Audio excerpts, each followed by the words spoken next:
Assalamualaikum warahmatullahi wabarakatuh. Baik, di sini saya akan menjelaskan tentang asuhan keperawatan dengan masalah keperawatan diare oleh saya sendiri, Mufika Tristanti, dengan NIM 202101129. Yang pertama yaitu pengertian diare. Diare adalah buang air besar atau defekasi dengan feses berbentuk cair atau setengah cair atau setengah padat. Kandungan air tinja lebih banyak dari biasanya lebih dari 3 kali sehari. Diare dibagi dalam diare akut dan diare kronis.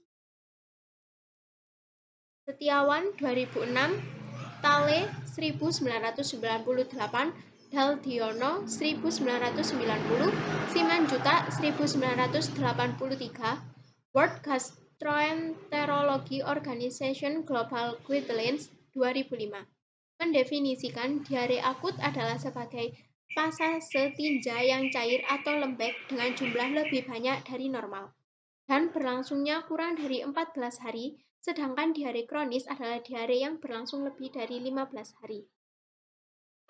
Yang kedua yaitu etiologi atau penyebab diare. Yang pertama fisiologis, yaitu terdapat inflamasi gastrointestinal, yang kedua iritasi gastrointestinal, yang ketiga proses infeksi, dan yang keempat malabsorpsi.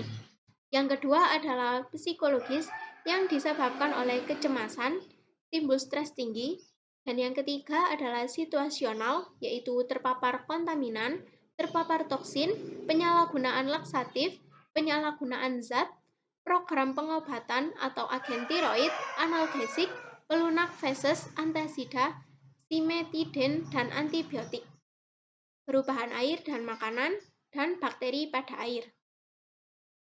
Yang selanjutnya yaitu manifestasi diare atau tanda gejala. Yang pertama yaitu gejala tanda mayor. Di sini dijelaskan bahwa gejala subjektif tidak tersedia, daftar objektif yaitu defekasi lebih dari 24 jam, feses lembek atau cair. Dan yang selanjutnya adalah gejala tanda minor yaitu subjektif, urgensi, nyeri atau kram abdomen. Yang kedua ada objektif yaitu frekuensi peristaltik meningkat, bising usung hiperaktif. Yang keempat yaitu patofisiologis terjadinya diare.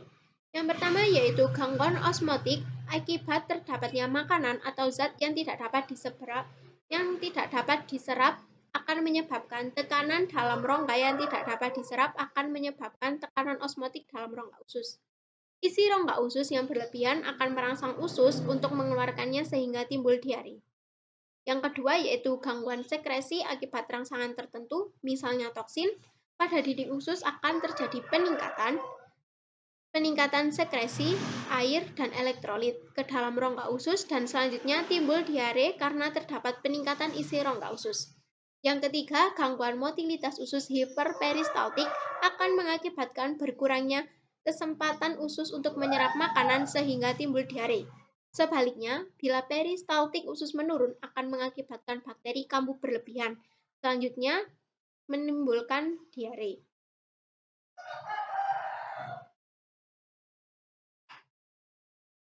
Yang selanjutnya adalah pathway diare.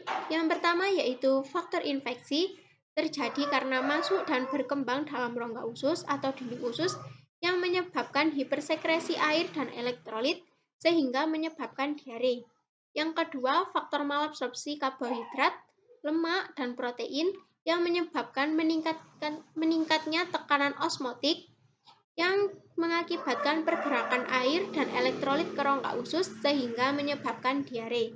Yang ketiga adalah faktor makanan, yaitu toksin tak dapat diserap sehingga menyebabkan hiperperistaltik menurunnya kesempatan usus menyerap makanan sehingga menyebabkan diare. Yang keempat yaitu faktor psikologis yang menyebabkan timbulnya kecemasan sehingga menyebabkan hiperperistaltik menurun dan kesempatan usus menyerap makanan menjadi lemah yang menyebabkan diare. Yang selanjutnya ada penata laksanaan diare, yaitu Penata laksanaan diare akut dimulai dengan terapi simptomatik seperti rehidrasi dan penyesuaian diet. Terapi simptomatik dapat diteruskan selama beberapa hari sebelum dilakukan evaluasi lanjutan pada pasien tanpa penyakit yang berat, terutama bila tidak dijumpai adanya darah samar dan leukosit pada fesesnya. Untuk melaksanakan terapi diare secara komprehensif, efisien, dan efektif harus dilakukan secara rasional, yaitu dengan menerapkan terapi rasional sebagai berikut. Yang pertama yaitu terapi indikasi, yang kedua terapi tepat dosis. Yang pertama yaitu tepat indikasi, yang kedua tepat dosis, yang ketiga tepat penderita, yang keempat tepat obat, yang kelima, waspada terhadap efek samping. Selanjutnya yaitu penata laksanaan diare akut pada orang dewasa. Yang pertama yaitu rehidrasi sebagai prioritas utama pengobatan. Terdapat 4 hal yang perlu diperhatikan. Yang pertama, jenis cairan. Pada diare akut yang ringan dapat diberikan oralit, cairan rinjel laktat. Bila tidak tersedia dapat diberikan NaCl isotonik ditambah 1 ampul Na bikarbonat 7,5% sebanyak 50 ml. Yang kedua, jumlah cairan. Jumlah cairan yang diberikan idealnya sesuai dengan cairan yang dikeluarkan. Yang ketiga, jalan masuk rute pemberian cairan pada orang dewasa dapat dipilih oral atau IV. Yang keempat, jadwal pemberian cairan rehidrasi diharapkan terpenuhi lengkap pada akhir jam ketiga setelah awal pemberian. Yang kedua, ada terapi simptomatik. Obat anti diare bersifat simptomatik dan diberikan sangat hati-hati atas pertimbangan yang rasional. Beberapa golongan anti diare yaitu antimotilitas dan sekresi usus, turunan opiat, difenoksilat, loperamid, kodein HCl, antiemetik, metoclopramid, dan dopiroden. Yang ketiga ada terapi definitif, yaitu edukasi yang jelas sangat penting dalam upaya pencegahan higienitas sanitasi lingkungan. Selanjutnya terdapat pola kesehatan fungsional. Yang pertama yaitu pola persepsi kesehatan atau penanganan kesehatan. Yang dijelaskan di sini adalah terdapat keluhan utama. Pasien nyeri perut dan BAB lebih dari 4 kali sehari.